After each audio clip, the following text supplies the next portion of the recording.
کچھ تصاویر بھی جاری کی ہیں، اور ایف آئی اے کا دعویٰ یہ ہے کہ ان فوٹیجز میں یہ دیکھا جا سکتا ہے کہ محسن بیگ کے ہاتھ میں ایک پسٹل بھی ہے۔ اسی طرح یہ بھی دیکھا جا سکتا ہے کہ ایک تصویر میں محسن بیگ نے ایک اہلکار کو اس کی گردن سے پکڑا ہوا ہے، اور ان کے جو بیٹے ہیں وہ بھی ایک اہلکار کو زد و کوب کر رہے ہیں۔ اس پوری سچویشن کے بعد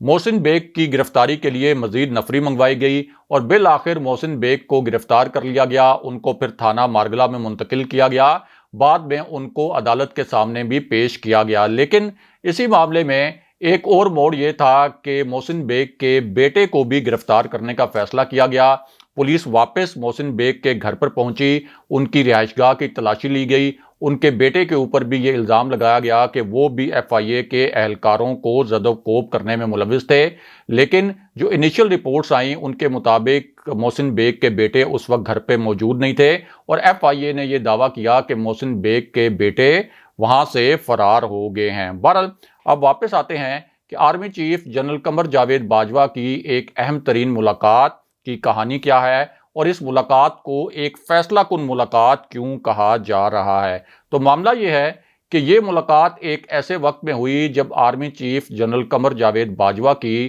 ممکنہ ایکسٹینشن کے متعلق اسلام آباد میں جو اقتدار کی راداریاں ہیں وہاں بڑی مخصوص قسم کی اطلاعات گردش کر رہی ہیں۔ اب جنرل باجوہ کی جو ریٹائرمنٹ ہے، یعنی ان کا جو دوسرا ٹینیور ہے، یہ نومبر 29 نومبر 2022 کو ختم ہو رہا ہے، اور اگر army chief general Qamar Javed Bajwa خود ایکسٹینشن نہیں لیتے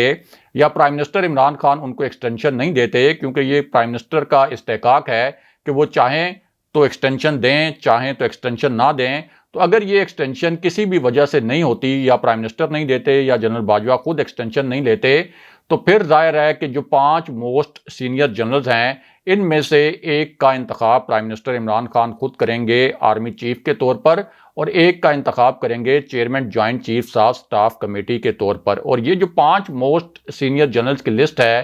اس میں جنرل عاصم منیر شامل ہیں، ایک کور بھی کمانڈ کر چکے ہیں۔ اسی طرح جنرل سائر شمشاد مرزا شامل ہیں جو اس وقت راولپنڈی کے کور کمانڈر ہیں، اس سے پہلے چیف آف جنرل سٹاف رہ چکے ہیں۔ جنرل اظہر عباس شامل ہیں جو اس وقت چیف آف جنرل سٹاف ہیں۔ چیف آف جنرل سٹاف کا جو عہدہ ہے یہ آرمی چیف کے بعد سب سے اہم عہدہ تصور کیا جاتا ہے، اس سے پہلے راولپنڈی کی کور کمانڈ کر چکے ہیں۔ جنرل نعمان محمود بھی سینیورٹی لسٹ میں موجود ہیں، اور اسی طرح جو سابق D G I S I general Faiz Hameed ہیں جو اس وقت پشاور کی کور کمانڈ کر رہے ہیں۔ لاسٹ ایئر 20 نومبر کو انہوں نے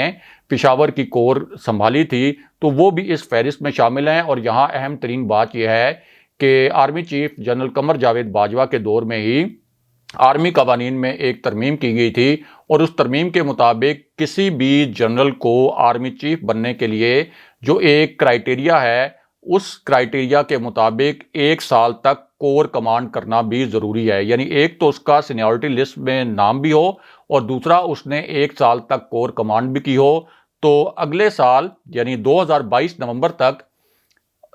جنرل فیض حمید بھی 1 سال تک کور کمانڈ کر چکے ہوں گے، 1 سال تک ان کا کور کمانڈ کرنے کا تجربہ مکمل ہو چکا ہوگا۔ اب اس پوری صورتحال کو ذرا ذہن میں رکھیں تو اسی سچویشن میں پرائم منسٹر عمران خان نے ایک بہت بڑا فیصلہ کرنا ہے، یعنی یا تو وہ army chief general Qamar Javed Bajwa کو ایکسٹینشن دے سکتے ہیں، یا وہ یہ فیصلہ کر سکتے ہیں کہ نومبر 2022 میں وہ ایک نئے آرمی چیف کا انتخاب کریں، تقرر کریں۔ تو یہ جو پوری سچویشن ہے، اسی سچویشن میں جنرل باجوہ کی ایک ملاقات کو فیصلہ کن ملاقات قرار دیا جا رہا ہے۔ اسی ملاقات کو جنرل باجوہ کی ممکنہ ایکسٹینشن سے بھی جوڑا جا رہا ہے، اور یہ بھی کہا جا رہا ہے کہ اس ملاقات سے پہلے پرائم منسٹر آفس سے ایک جو ڈاکومنٹ ہے وہ ایوان صدر موو کیا گیا ہے، اور صدر مملکت جو ہیں وہ کسی بھی وقت اس ایکسٹینشن کی ممکنہ طور پر منظوری دے سکتے ہیں۔ یعنی انیشل ڈاکومنٹ موو کر دیا گیا ہے، انیشل ایک انڈرسٹینڈنگ ہو گئی ہے۔ یہ اگین کچھ حلقوں کا دعویٰ ہے، اور ان حلقوں کا دعویٰ یہ ہے کہ یہ جو انیشل ڈاکومنٹ بھیجا گیا ہے اس کے بعد پرائم منسٹر آفس سے ایک سمری بھی بھجوائی جا سکتی ہے جنرل باجوہ کی ایکسٹینشن کے حوالے سے ایوان صدر میں، اور ظاہر ہے کہ جب پرائم منسٹر کی جانب سے ایڈوائس بھیجی جاتی ہے تو یہ ایک پھر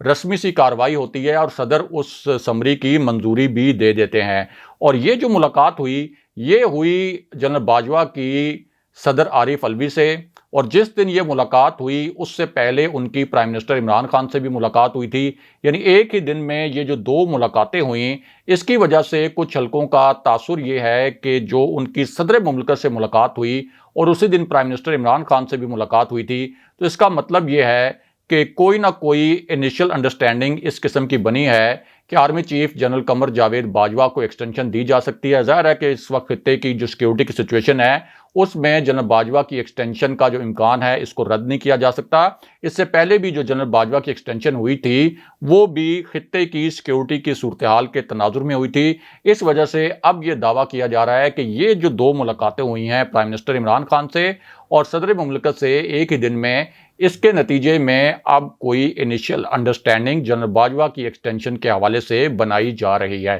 اگلے پروگرام تک کے لیے خدا حافظ۔